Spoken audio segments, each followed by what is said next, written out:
নমস্কার, আপনারা দেখছেন ট্রাইব টিভি। এই মুহূর্তে ঠিক ঘড়ি কাটা সন্ধ্যে 7টা থেকে বেজে একটু পেরিয়ে গেছে, দুঃখিত তার জন্য। কিন্তু যে বিষয় নিয়ে আজ আলোচনা হবে, এক কথায় অঞ্জনে, এই মুহূর্তে আমি রয়েছি অঞ্জন আপনাদের সঙ্গে। কথাটা নিশ্চয়ই আপনাদেরকেও বেশ ভালোভাবেই লোম খাড়া করে দেওয়ার মতো কথা। কি কথা বলুন তো? তোমরা আমাকে রক্ত দাও, আমি তোমাদের স্বাধীনতা দেব। আজ 1947 পেরিয়ে একেবারে 2024-এ প্রায় 77 বছর পেরিয়ে গিয়ে আজ যখন 2024-এ আমরা দাঁড়িয়ে থাকি, তখনও নেতাজি সুভাষচন্দ্র বসু এই নামটা বলতে গিয়ে সবার লোম দাঁড়িয়ে যায়। এবং নেতাজি সুভাষচন্দ্র বসু শুধু একটি নাম নয়, আবেগের নাম। এবং সেই আবেগকে ঘিরে যখন রাজনীতি শুরু হয়, তখন এই প্যানেল শো বসাতে হয়। এবং এই বিষয় নিয়ে আজ আলোচনা হবে, কিন্তু তার আগে দেখব একটি বিস্তারিত প্রতিবেদন, তারপর আসছি বিশদ আলোচনায়। দেখুন।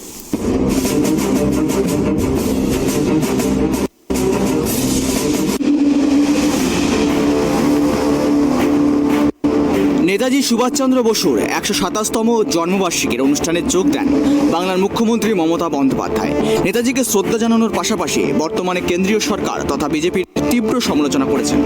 কেন এখনো পর্যন্ত নেতাজির জন্মদিন জাতীয় ছুটি হিসাবে ঘোষণা করা হয়নি, সেই প্রশ্ন আরও একবার তুলে দিলেন মমতা। এদিন নেতাজির জন্মদিন উপলক্ষে অনুষ্ঠানে যোগ দিয়ে মুখ্যমন্ত্রী বলেন, মহাত্মা গান্ধী নেতাজিকে দেশনায়ক, জাতীয় নেতা বলে আখ্যা দিয়েছিলেন, কিন্তু আজ পর্যন্ত সুভাষচন্দ্র বসুর জন্মদিন জাতীয় ছুটি হিসাবে ঘোষণা করা হয়নি।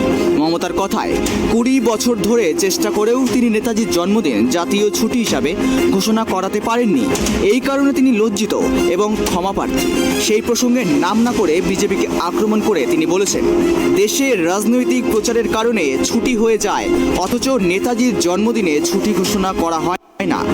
রেড রোডের মঞ্চে দাঁড়িয়ে মমতা বন্দ্যোপাধ্যায় বলেন, বিজেপি সরকার বলেছিল নেতাজির মৃত্যুর রহস্য উদ্ঘাটন হবে, কিন্তু তা হয়নি। দেশের দুর্ভাগ্য যে নেতাজির মৃত্যুর দিন কেউ জানতে পারল না। পাশাপাশি নীতি আয়োগের সমালোচনা করে তিনি বলেছেন, এখন তাদের না আছে নীতি, না আছে আয়োগ।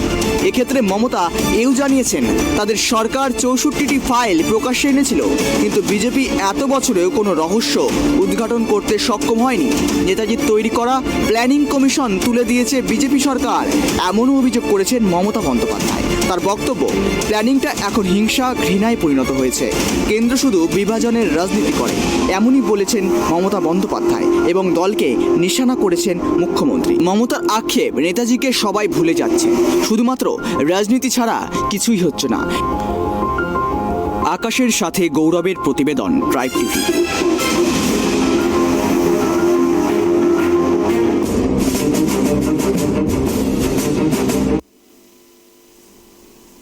আমাদের ট্যাগলাইনটা এই মুহূর্তে যারা যারা দেখছেন, যে সমস্ত দর্শক দেখছেন, তারা হয়তো ভাবছেন কেন এমন ট্যাগলাইন।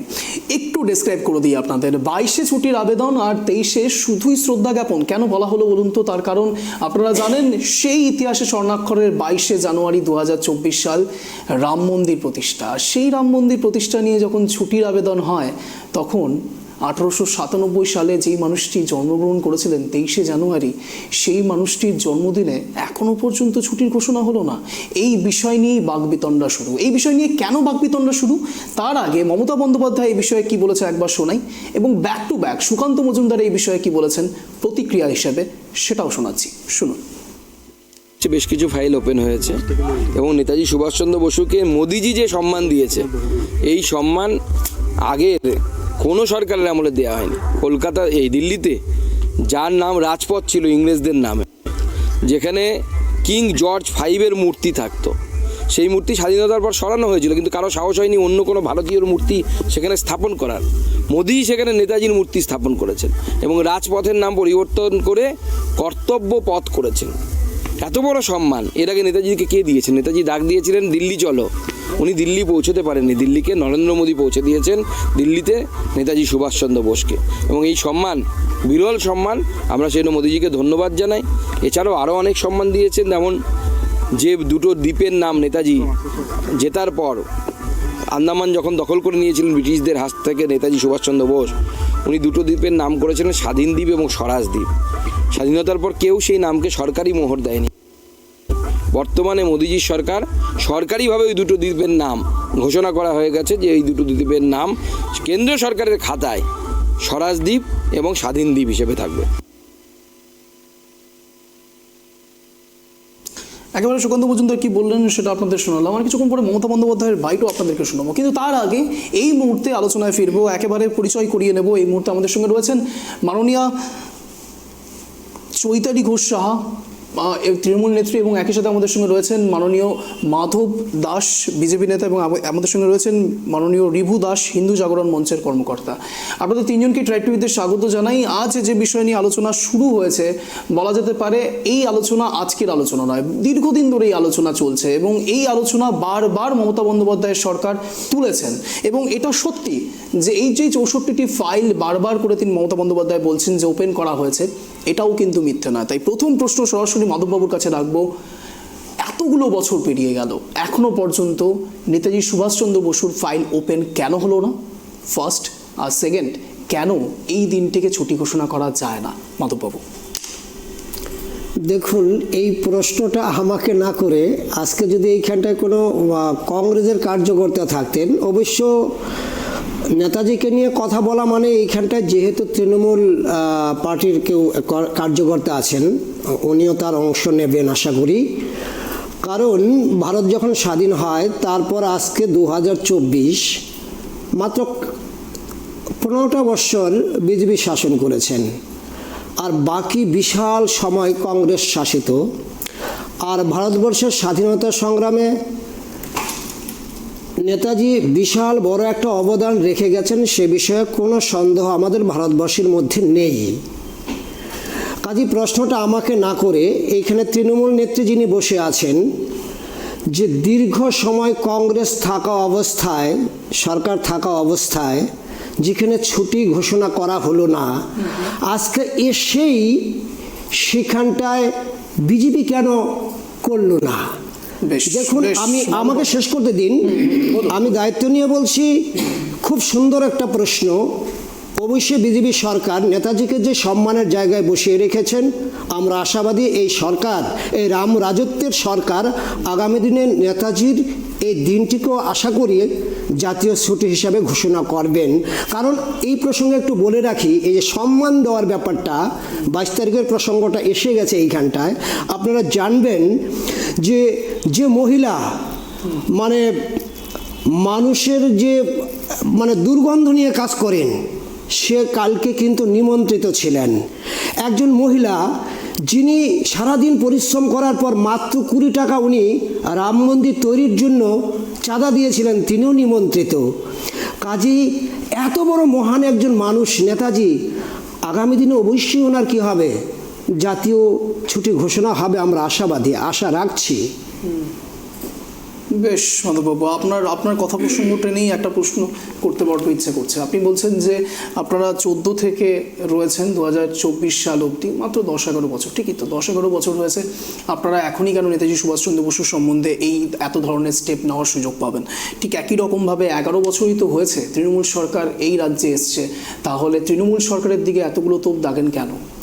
দেখুন, এই ছুটিটা নিয়ে যদি কথা বলেন না, নেতাজির সম্পর্কে যদি ছুটি হয় তাহলে জাতীয় ছুটি, কিন্তু আমাদের রাজ্য সরকারে যদি কথা বলেন, এই তো কয়েকটা দিন আগে পৌষ সংক্রান্তি একটা উৎসব চলে গেল হিন্দুদের, সেখানে কিন্তু ছুটি ছিল না। কিন্তু স্কুল, কলেজ, অফিস, আদালত, যেই অনুষ্ঠানটা একদম বাঙালিদের ঘরে ঘরে যে উৎসব। সরি আপনাকে আটকাতে হচ্ছে। আপনি পৌষ সংক্রান্তির সঙ্গে নেতাজি সুভাষচন্দ্র বসু প্লিজ আগে শুনে নিন প্লিজ। পৌষ সংক্রান্তির সঙ্গে আপনি নেতাজি সুভাষচন্দ্র বসুর তুলনা করছেন, এবং একই সাথে আপনারা রাম মন্দিরের সঙ্গেও নেতাজির তুলনা করতে বাধ্য করা হচ্ছে আজকের দিনে দাঁড়িয়ে থেকে। তার কারণ নেতাজি সুভাষচন্দ্র বসু আবেগের নাম। একজন সংবাদ মাধ্যমের কর্মী হিসেবে নয়, একজন সাধারণ মানুষ হিসেবে যদি আমি বলি, নেতাজি সুভাষচন্দ্র বসু শুধু একটি নাম নয়, আবেগ এবং শক্তির প্রকাশ। এবং এই নেতাজি সুভাষচন্দ্র বসু থাকার কারণের জন্যই আজ এত লোক স্বাধীনভাবে বাঁচতে পারে। তার কারণ তার যা মুভমেন্ট একের পর এক তিনি করে গিয়েছেন, তারপরে সত্যি তাকে নিয়ে আর কোনো কিছু তুলনা হয় না মাধববাবু। হ্যাঁ, এই জন্যই তো বললাম যে এই প্রশ্নটা আমাকে না করে, অর্থাৎ বিজেপির দিকে প্রশ্নটা না ছুড়ে এই প্রশ্নটা ছুড়ে দিতে হবে তৃণমূল, অথবা এই মুহূর্তে যে ইন্ডিয়া জোট, যারা দীর্ঘকাল 2014 সালের সময় যখন নরেন্দ্র মোদী তারা নেতাজিকে কোনো সম্মান দেয়নি। ভারতবর্ষ থেকে নেতাজিকে পালিয়ে চলে যেতে হয়েছে। নেতাজিকে ভারতবর্ষ থেকে যে পালিয়ে যেতে হলো তা সে অত্যাচারিত হয়ে ভারতবর্ষ থেকে পালিয়ে চলে গেছে। 2014 সালে যখন প্রধানমন্ত্রী নরেন্দ্র মোদী শাসনকালে আসে, তখন এই প্রধানমন্ত্রী নরেন্দ্র মোদী বলেছিলেন সব ফাইল ওপেন হবে। হ্যাঁ, হবে তো, আমরা আশাবাদী, আজ আমরা এক বছর আশাবাদী, হয়ে গিয়েছে, কোথায় file আমরা open? আশাবাদী অবশ্যই, বেশ একেবারে চলে আমরা আসবো। আশাবাদী, আমি চলে আসবো। অবশ্যই নেতাজিকে নিয়ে আমরা। চৈতালিদি, এই বিষয়টিকে যেটা আপনারা আজ 23শে জানুয়ারি এই কথাগুলো তুলছেন, আমার প্রশ্ন অত্যন্ত স্পেসিফিক। শুধুমাত্র 23শে জানুয়ারিতে এই কথাগুলো কেন তোলেন আপনারা বিরোধী দল হিসাবে?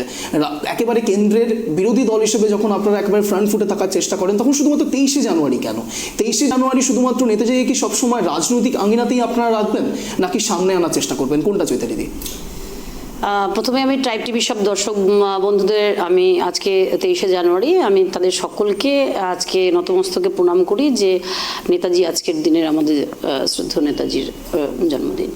তো আমাকে সঞ্চালক বলছেন, মনে হয় নেতাজিকে নিয়ে আমাদের কোনো রকম আলোচনা বা সমালোচনা করার দৃষ্টতা আমাদের নেই, কিন্তু তাও যেহেতু উনি বলছেন যে 23শে জানুয়ারিটাই কেন, কারণ 23শে জানুয়ারিতে আজকে মমতা বন্দ্যোপাধ্যায় এমন একজন নেত্রী, তিনি মানুষের আবেগ নিয়ে চলেন না, তিনি মানুষের জন্য চলেন। তো আজকে 23শে জানুয়ারি আমাদের জাতির একজন জনক বলতে গেলে, তিনি আমাদের এত সুন্দর তার জন্মদিনে কিন্তু 11 বছর ওনারা বলছেন যে 11 বছর কালে ওনারা সময় পাননি নেতাজির এই আজকের দিনটাকে ছুটি হিসেবে ঘোষণা করার জন্য।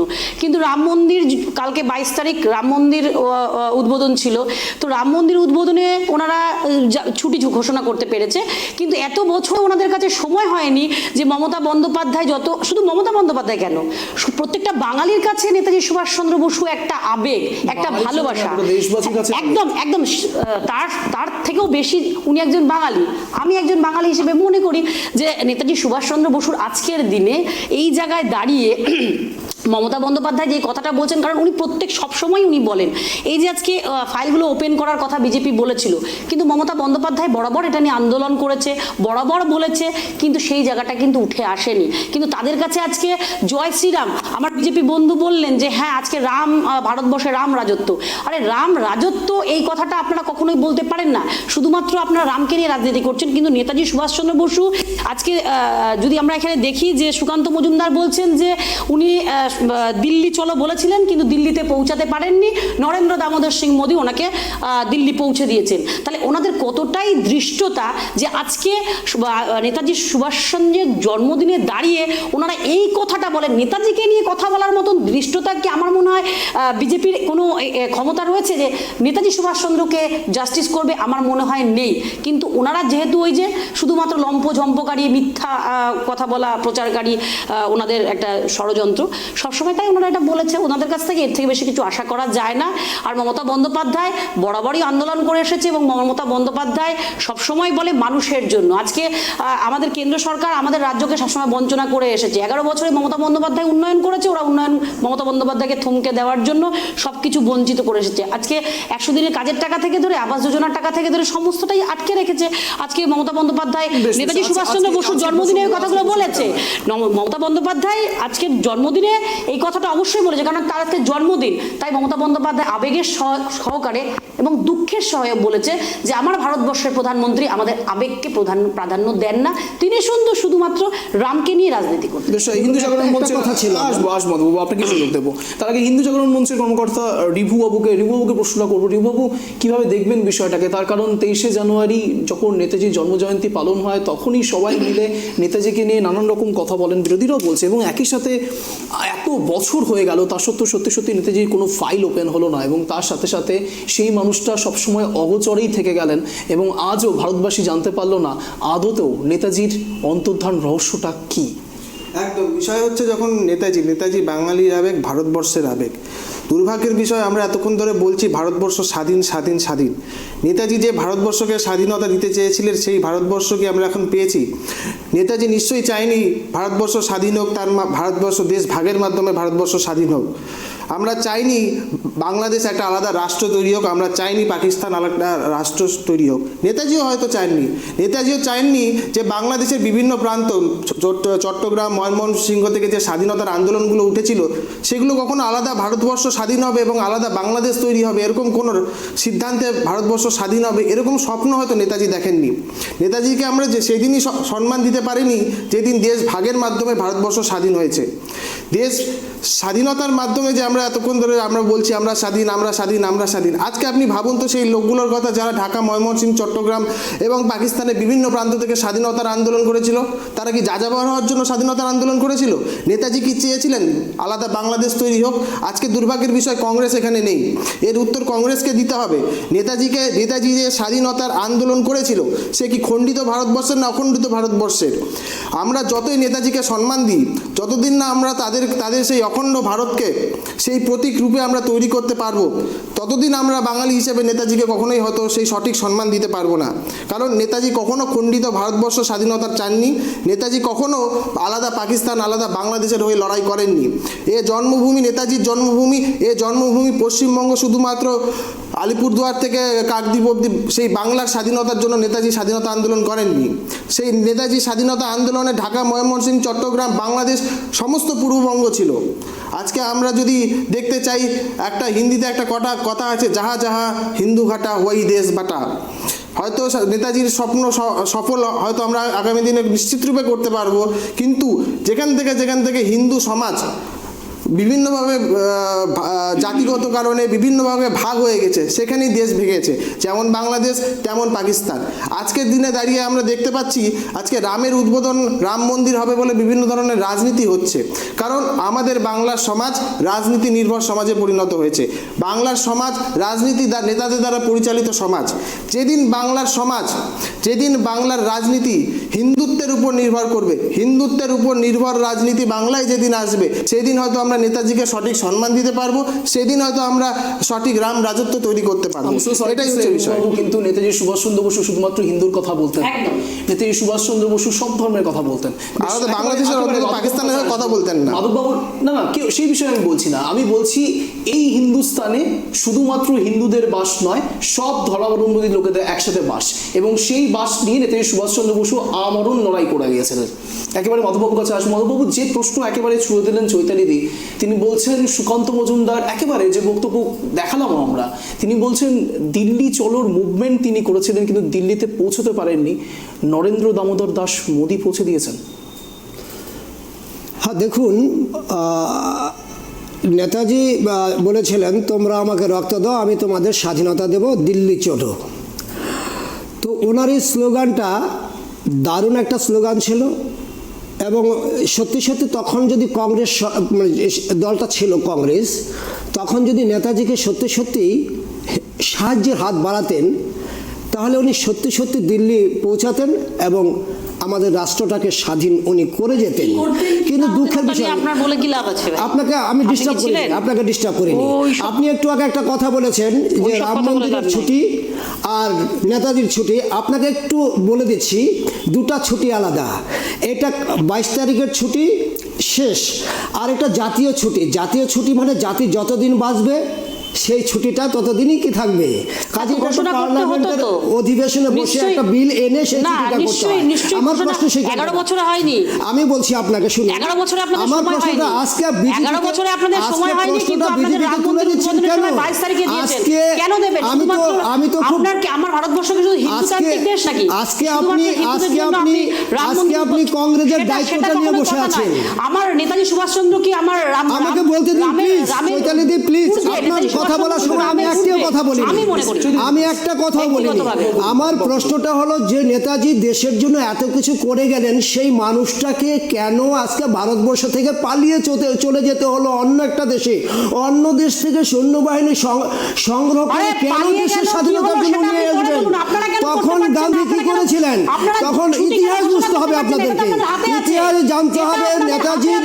নেতাজির উত্থান কংগ্রেস কখনো চায়নি এবং এখনো চায়নি। কংগ্রেসের সত্যিকারের ইতিহাস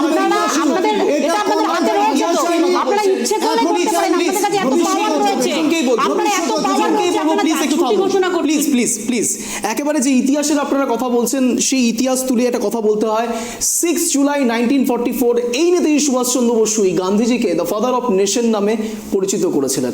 6 জুলাই 1944 এই ইতিহাসটা ভুললেও চলবে না। একই সাথে বারবার করে যে ইতিহাসের কথা আপনারা বলছেন নেতাজি সুভাষচন্দ্র বসু, সর্দার বল্লভভাই প্যাটেলের কথাটাও নিশ্চয়ই আপনি ভুলে যাবেন না মাধববাবু।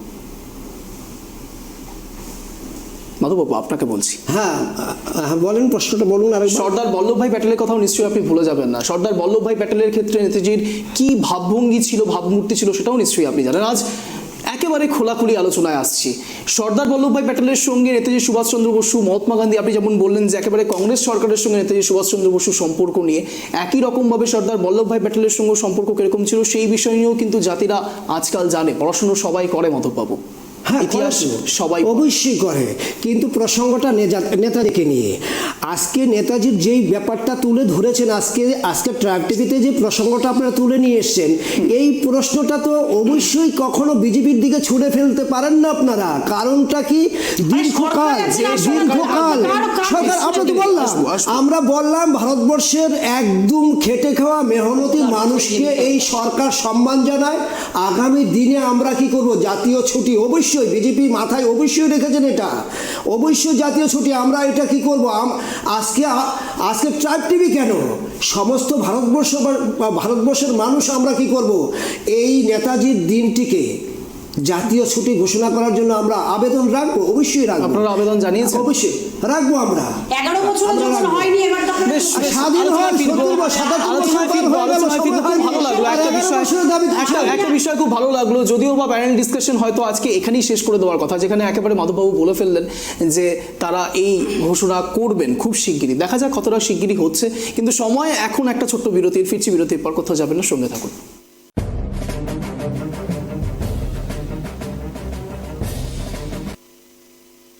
ফিরে এলাম বিরতির পরে। যে বিষয় নিয়ে আলোচনা হচ্ছে নেতাজি নিয়ে, নেতাজির জন্মজয়ন্তীতে কেন এখনো ছুটির ঘোষণা নয়, ঠিক এরকমই দাবি তুলেছে বিরোধী শিবিরে। এবং এই বিষয়ে মুখ্যমন্ত্রী মমতা বন্দ্যোপাধ্যায় কি বলেছে একবার শোনাই, তারপর আসছি আলোচনায়। গভর্নমেন্ট আসার পর আমি 64টা ফাইল আমাদের কাছে ছিল।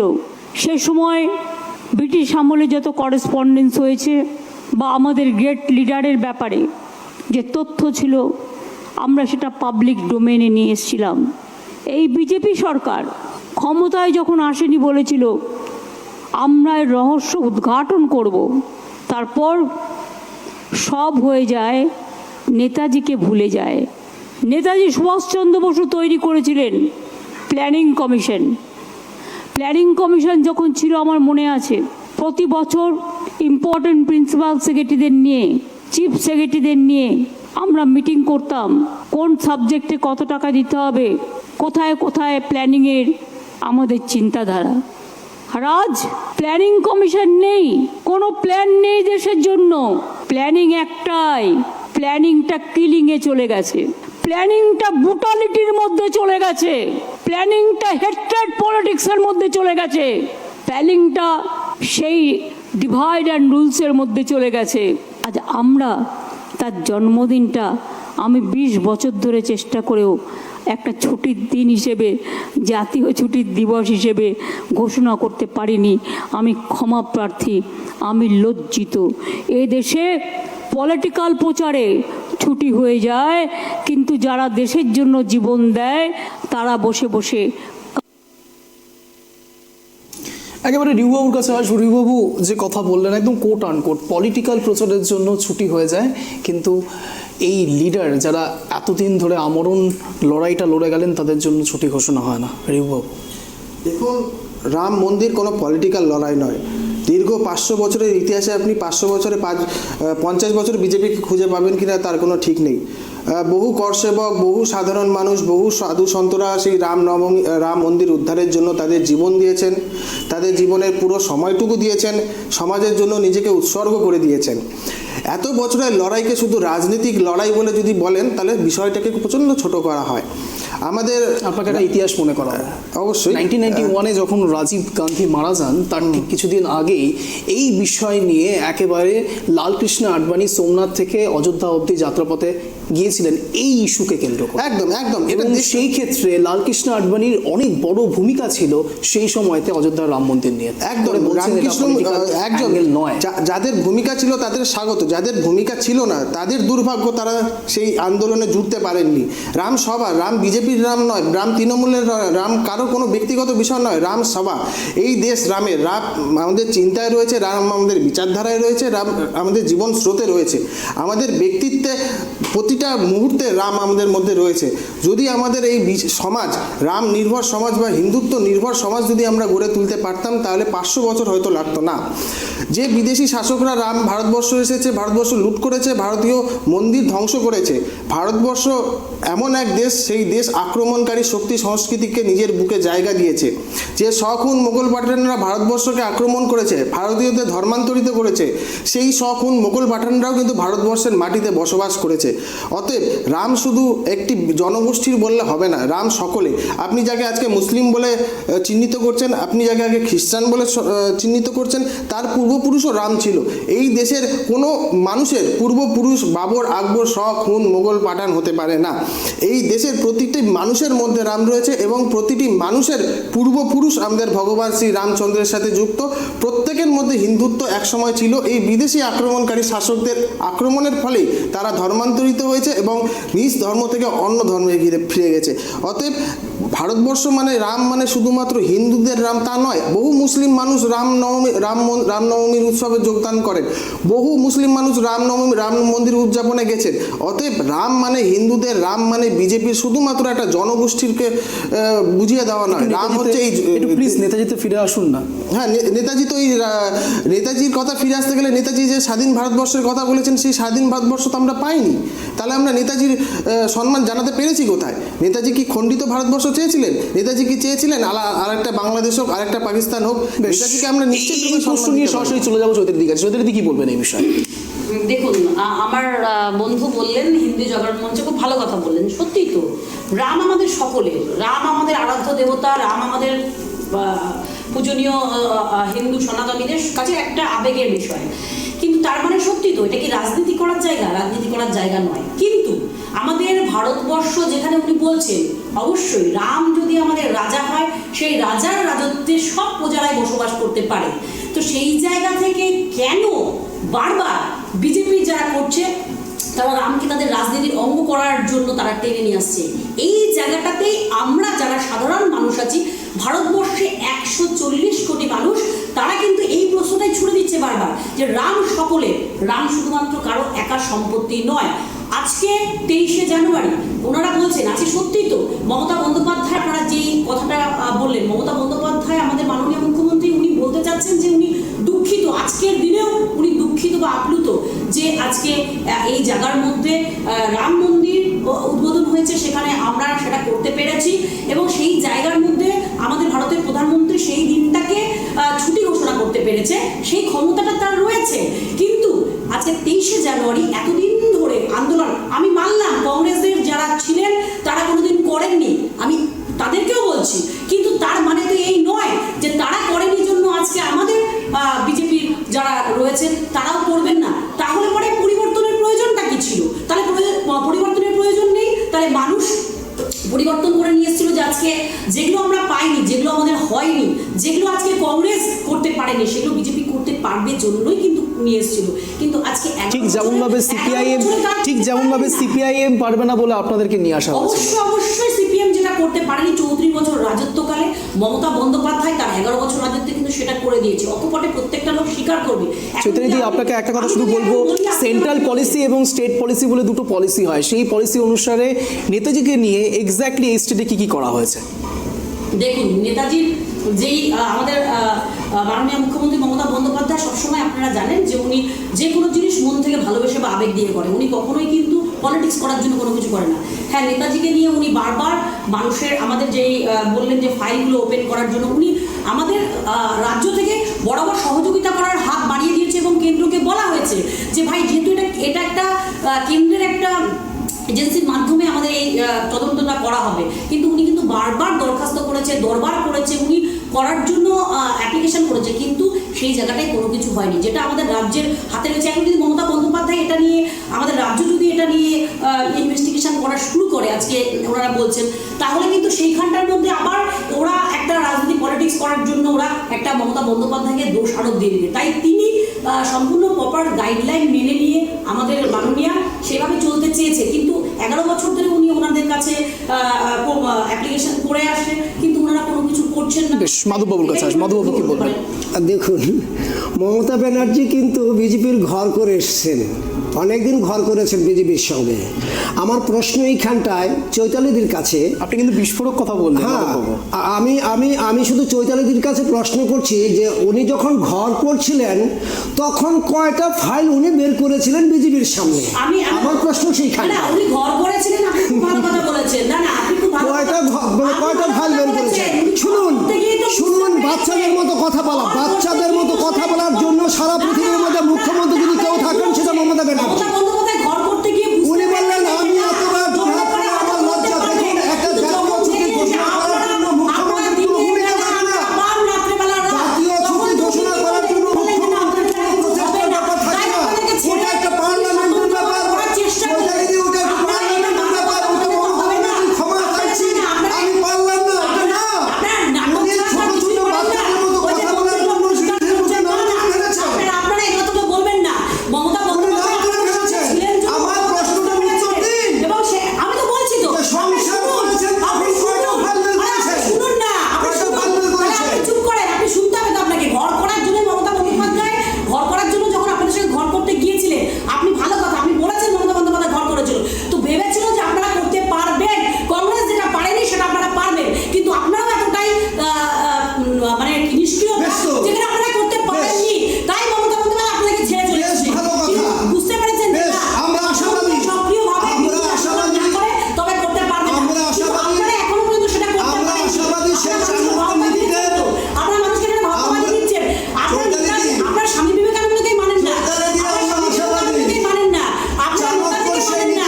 আপনারা দিল্লিতে নেতাজি সুভাষচন্দ্রকে নিয়ে দেশের সমস্ত চোর যখন একজোট হয় বলে, তাহলে আপনাদের কাছে কি আসে? তখন বুঝতে হবে যিনি শাসন চালাচ্ছেন আপনাদের দ্বারা কিছু হবে না, তার শাসন সুশাসন। আপনাদেরকে ছেড়ে আসে। ইন্ডিয়া তৈরি হচ্ছে 2024-এর নির্বাচনে আপনারা ক্ষমতায় আসুন, নেতাজির জন্মদিনটাকে জাতীয় ছুটি ঘোষণা করবেন, অসুবিধা কোথায়? এই তো 2024-এর নির্বাচন। 2024-এর নির্বাচনে আপনারা আসবেন ক্ষমতায়, আসুন, সিপিএমের সঙ্গে দেশের নেতাজির জাতীয় ছুটি ঘোষণা করুন। তো তাই করছে। এই তো আপনারা তো ছুটি ঘোষণা করেছে। ভারতবর্ষের মমতা বন্দ্যোপাধ্যায় আপনাদের কাছে শিখতে হবে না, উনি দুর্গাপূজা না, না, উনি আমাদের কাছ থেকে শিখবেন কেন?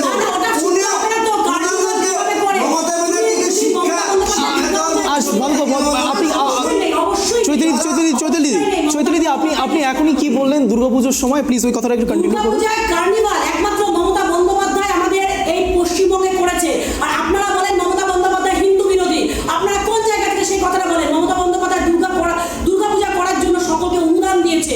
আজকে মমতা বন্দ্যোপাধ্যায় যদি সেটা হিন্দু বিরোধী হতেন, তাহলে মমতা বন্দ্যোপাধ্যায় কখনোই করতেন না। হিন্দু বিরোধী এটা আপনারা বলছেন, মানে কে বলেছে?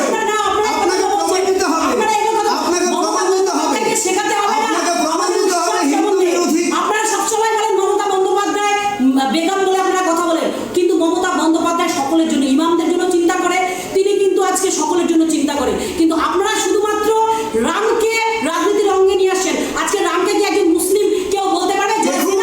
আপনার ধর্ম তথ্য নিয়ে কথা বলুন। তথ্য নিয়েই কথা বলেছি, গতকালের প্রোগ্রামে মুসলিম ধর্মগুরু, শিখ ধর্মগুরু, বৌদ্ধ ধর্মগুরু, তা অন্যান্য যে সমস্ত ধর্ম সম্প্রদায়ের মানুষ যারা ছিলেন তারা সবাই নিমন্ত্রিত ছিলেন সেখানে। বেশ চৈতালিদি, আসবো আপনার কাছে, আসবো চৈতালিদি, প্লিজ চৈতালিদি আপনার কাছে আসবো, কিন্তু তার আগে মাধববাবুর কাছে একটা প্রশ্ন আসে। তাহলে মাধববাবু, আপনি কি এটা স্বীকার করে নিচ্ছেন, বা আপনারা কি এটা স্বীকার করে নিচ্ছেন যে ইন্ডিয়া জিতবে? ইন্ডিয়া বাহ, জিতে যাবে। আমরা এটা এই কথাটা বলার আগে আমি কিন্তু একটা সুন্দর কথা বলে নিয়েছিলাম, চাণক্য নীতি বলে নিয়েছিলাম, যে সমস্ত দেশের চোর যখন একজোট হয় তখন বুঝতে হবে যিনি শাসন কার্য চালাচ্ছেন তার শাসনটা সুশাসন। এখন সুশাসনের রাজাকে যদি সরিয়ে দিয়ে ভারতবর্ষের মানুষ বিজেপির সঙ্গে জোট করে আসবো প্লিজ প্লিজ প্লিজ এখন সুশাসনের প্রশ্ন করতে দিন প্লিজ চৌধুরী দি একটা প্রশ্ন রয়েছে মাধববাবুর কাছে। মাধববাবু যে প্লিজ চৌধুরী দি, তার আগে আসবো চৌধুরী দি প্লিজ যে প্রশ্নটা করার ছিল একেবারে সরাসরি প্রশ্ন রাখবো রিভুবাবুর কাছে। রিভুবাবু, যে চাণক্য নীতির কথা বলা হচ্ছে, যে চোরেদের কথা একেবারে কোট আনকোট কথা করে বলা হচ্ছে, সেই ক্ষেত্রে মুখ্যমন্ত্রী মমতা বন্দ্যোপাধ্যায় আজ বলে দিয়েছে একেবারে 42টি আসনে সবাইকে সব জায়গায় একা লড়ার ক্ষমতা এবং একা লড়ার জন্য প্রস্তুতি নিতে।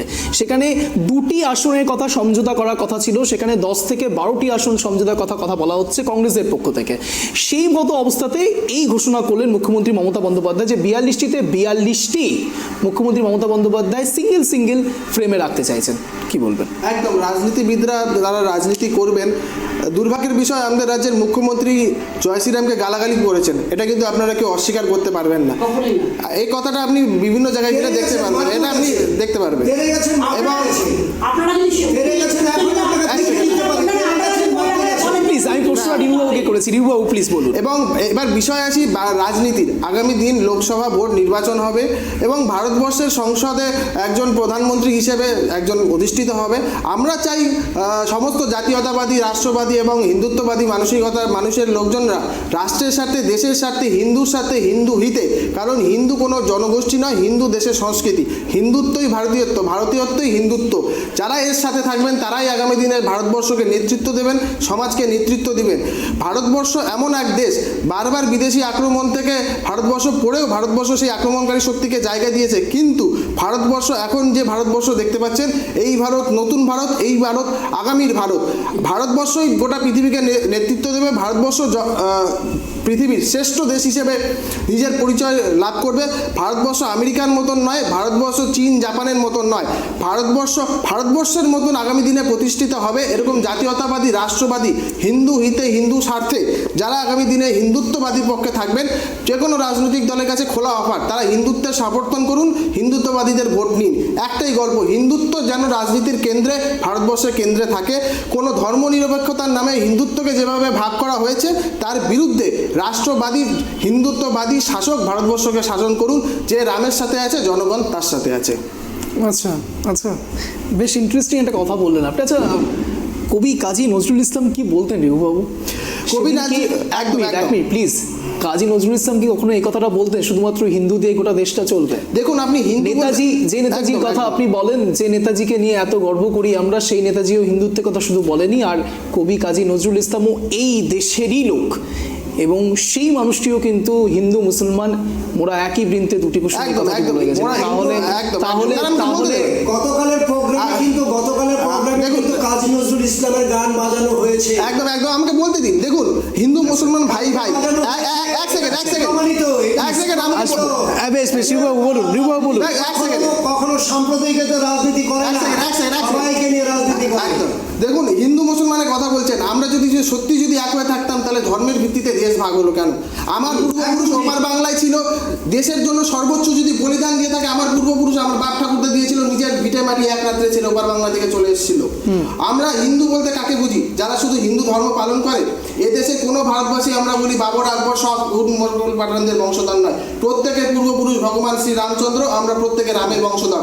হিন্দু মানে শুধুমাত্র হিন্দু তা নয়, হিন্দু মানে রামের বংশধর। যারা এই দেশে বসবাস করেন তারা সকলেই তাদের পূর্বপুরুষ রাম, আমরা সবাইকে হিন্দুত্ব হিসেবে গ্রহণ করি। এবং যেসব মুসলমান ভাইরা রয়েছে তারা যখন বিদেশে হজ যাত্রায় যান, তারা নিজেদের পরিচয় হিন্দু হিসেবেই দেন। অর্থাৎ ভারতীয়ত্বই হিন্দুত্ব, হিন্দুত্বই ভারতীয়ত্ব, এর বাইরে হিন্দু সমাজ বলে মানে আপনি যেটা বলছেন হিন্দু মুসলমান আলাদা আলাদা, প্রত্যেকের পূর্বপুরুষ আলাদা, সেরকম কোনো বিষয় নেই। আচ্ছা, ইন্টারেস্টিং বিষয় জানলাম। বেশ, চৌধুরী কি বলবেন এই বিষয়ে? না, আমার তো খুব ভালো লাগছে সত্যি। হিন্দুত্ব মানে এখন আমি বুঝতে পারলাম যে যারা হিন্দু জাগরণ মঞ্চে বাইরে গেছে, হিন্দুত্ব মানে বিজেপি মানে হিন্দুত্ব। এর আগের দিন ওনারা অস্বীকার করছিলেন যে আরএসএস একটা আলাদা সংগঠন বা হিন্দুত্ববাদ একটা আলাদা সংগঠন, বিজেপি একটা আলাদা রাজনৈতিক।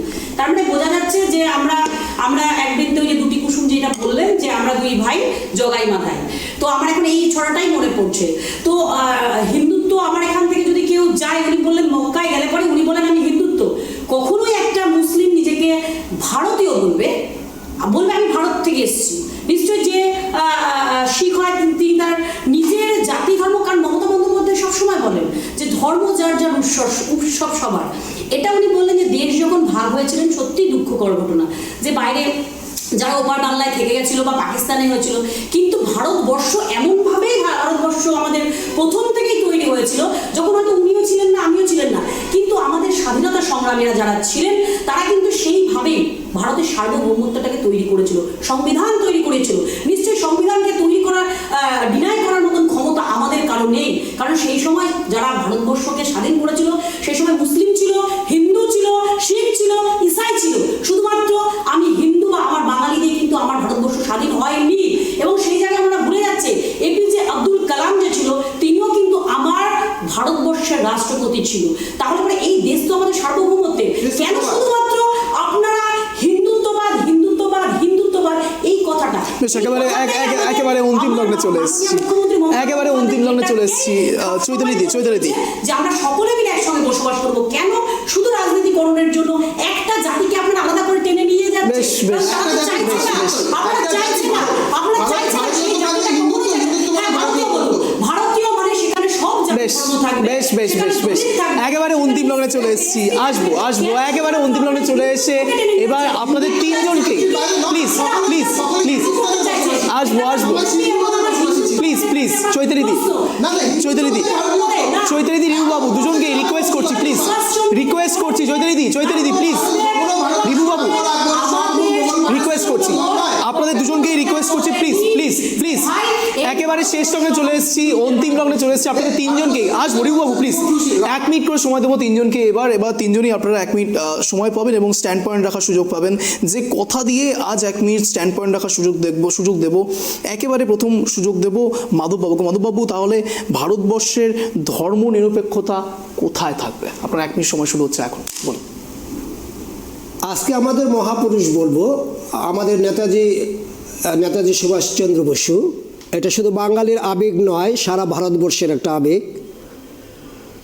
তো আজকের এই আলোচনা সভায় একটা জাতীয় ছুটির ব্যাপারটা নিয়ে তো আলোচনা হয়েছে। আমরা বিজেপির পক্ষ থেকে বলছি, নেতাজিকে যে আসনে আমরা বসিয়ে রেখেছি, আমাদের থেকে তো অন্য কেউ ভালো বলতে পারবে না। সারা ভারতবর্ষের মানুষ যেমন নেতাজিকে তার অন্তরে বসিয়ে রেখেছেন, আমাদের ভারতীয় জনতা পার্টিও একদম পার্টির অন্তরেই বসিয়ে রেখেছেন। আগামী দিনে অবশ্যই আমরা আশাবাদী যে নেতাজির এই দিনটা অবশ্যই আমরা বাঙালি হিসেবে অন্ততপক্ষে আমরা কি করব, আমাদের সরকারকে জানাবো যে এই দিনটা জাতীয় ছুটি হিসেবে ঘোষণা করুক। কিন্তু সঙ্গে সঙ্গে প্রতিবাদ করছি, যেই কংগ্রেস দীর্ঘকাল দেশটাকে শাসন করেছে, যেই কংগ্রেসের অত্যাচারে নেতাজিকে পালিয়ে বিদেশে চলে যেতে হয়েছে, সেই নেতাজিকে আমরা আবার নেতাজি কেন, তার অন্তর্ধান কি, তার রহস্য উদ্ঘাটন অবশ্যই এই সরকার করবে, তার সঠিক বিচার হবে এই আশা রাখছি, এই প্রত্যাশা রাখছি। আবারও একবার এই মহাপুরুষকে প্রণাম জানিয়ে একেবারে বক্তব্য শেষ করছি। একেবারে রিভুবাবুকে সুযোগ দেবো। রিভু, আপনার 1 মিনিট সময় শুরু হচ্ছে এখন, প্লিজ কেউ ইন্টারাপ্ট করবেন না, বলুন। দেখুন, নেতাজিকে আমরা সঠিক সম্মান যখন জানাতে পারবো যখন ভারতবর্ষ অখণ্ড হবে।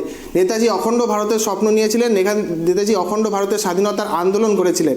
তো অতএব ভারতবর্ষ যেদিন অখণ্ড হবে সেদিনই আমরা নেতাজিকে সঠিক সম্মান হয়তো সঠিক জায়গায় নিয়ে যেতে পারবো। আর যেহেতু রাম মন্দির, হিন্দুত্বের প্রশ্ন আসছে, অবশ্যই একটা কথা, কোনো ভারতবাসী শখ, হুন, মোগল, পাঠান, বাবর, আকবরের বংশধর নয়। প্রত্যেকের পূর্বপুরুষ ভগবান শ্রী রামচন্দ্র। কেউ ক্ষণিক সময়ের জন্য হয়তো আমাদের থেকে দূরে সরে গেছেন। আমাদের বিশ্বাস তারা নিশ্চিত তারা নিজ জায়গায় একসময় ফিরে আসবেন। সেটাই ভারতীয়ত্ব, সেটাই হিন্দুত্ব। যার যা ধর্ম হবে সে পালন করতেই পারে। ধর্ম পালনের নিজস্ব জায়গা রয়েছে, প্রত্যেকে নিজের ধর্ম পালন করবেন, তার প্রত্যেকের ধর্ম প্রতি প্রত্যেকের সম্মান থাকা উচিত।